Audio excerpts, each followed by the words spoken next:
दोस्तों 21 तारीख के भारत बंद को तो आपने देखा ही होगा।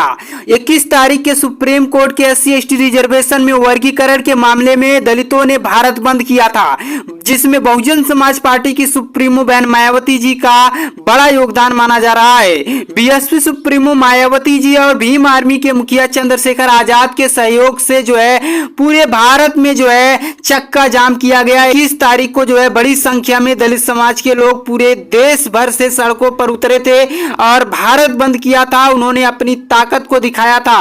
और आपको बता दें कि दलितों के भारत बंद के बाद बहुजन समाज पार्टी की सुप्रीमो बहन मायावती जी ने एक बड़ा ऐलान कर दिया है। आपको बता दें कि भारत बंद होने के बाद सुप्रीम कोर्ट ने अभी तक उस फैसले को वापस नहीं लिया है। उसको लेकर BSP सुप्रीमो मायावती जी ने कहा कि SC/ST आरक्षण में वर्गीकरण व क्रीमी लेयर का नया नियम लागू करने के माननीय सुप्रीम कोर्ट के दिनांक 1 अगस्त 2024 के निर्णय के विरुद्ध जन अपेक्षा के अनुसार पुरानी व्यवस्था बहाल रखने के लिए केंद्र द्वारा अभी तक भी कोई ठोस कदम नहीं उठाया जाना यह अति दुखद व चिंताजनक है। इसके अलावा मायावती जी ने कहा कि उसको लेकर 21 अगस्त के भारत बंद के बावजूद अगर केंद्र सरकार इसमें जरूरी सुधार के लिए गंभीर नहीं है तो यह सोचने वाली बात है। इसके अलावा उन्होंने कहा कि पहले माननीय कोर्ट में लचर पैरवी और अब उसको लेकर संविधान संशोधन बिल नहीं लाने से साबित होता है यह कि BJP का SC/ST आरक्षण विरोधी रवैया पूर्व की तीव्रता के साथ बरकरार है।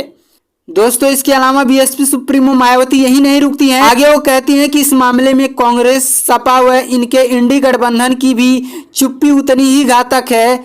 इससे फिर से साबित है कि SC/ST वर्गों के सही हित, कल्याण व उत्थान के मामले में दोनों ही पार्टियां व इनके गठबंधन एक ही थैली के चट्टे बट्टे हैं तथा इन वर्गों का हित अम्बेडकरवादी BSP में ही सुरक्षित है। यानी कि कहीं ना कहीं बहुजन समाज पार्टी की सुप्रीमो बहन मायावती जी ने दलित समाज के लोगों को ये बताया है कि आपकी पार्टी बहुजन समाज पार्टी है और जो सपा और कांग्रेस और BJP हैं, इन जैसी पार्टियों ने आपका आपके अधिकारों का हनन किया है। BSP सुप्रीमो मायावती जी बताती हुई नजर आ रही है। बसपा सुप्रीमो मायावती जी के एक्टिव होने के बाद अब बहुजन समाज के लोगों में एकजुटता काफी बड़ी मात्रा में देखने को मिल रही है। दोस्तों इसी बीच बहुजन समाज पार्टी के नेशनल कोऑर्डिनेटर आकाश आनंद का बड़ा बयान सामने आया है। दोस्तों आकाश आनंद ने कहा कि यूपी, बिहार, बंगाल, महाराष्ट्र कहीं भी महिलाएं सुरक्षित नहीं हैं। छोटी बच्चियों के साथ हैवानियत की खबरें मन में दुखी है और हमारे देश के राजनीतिक दल सिर्फ लाडली बहना योजना और